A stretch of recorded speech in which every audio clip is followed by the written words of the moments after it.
కడుపులో ఉన్న శిశువు భూమి మీద రావడానికి ఒక్కరోజు ముందు శివుణ్ణి ఇలా అడిగాడంట. శివయ్య, నన్ను రేపు భూమి మీదకి పంపిస్తున్నావు.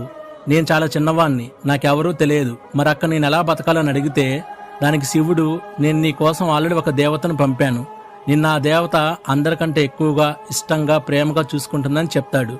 దానికి శిశువు, శివయ్య, మరి నాకు వాళ్ళ భాష తెలియదు, మరి వాళ్ళతో ఎలా మాట్లాడాలని అడుగుతాడు.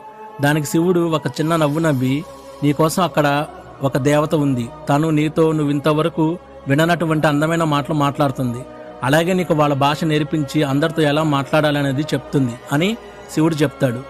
సో శిశువు, మరి నాకు ఆకలి వేస్తే ఎలా అని అడుగుతాడు. దానికి శివయ్య, నీకోసం అక్కడ ఒక దేవత ఉందని చెప్పాను కదా, తను తినకపోయినా నీకు తినిపిస్తుందని చెప్తాడు. దీంతో శిశువు, శివయ్య, ఇంతకు ఆ దేవత ఎవరు, ఆమె పేరేంటి అని అడుగుతాడు. దానికి శివుడు ఆ దేవత పేరు అమ్మ అని చెప్తాడు.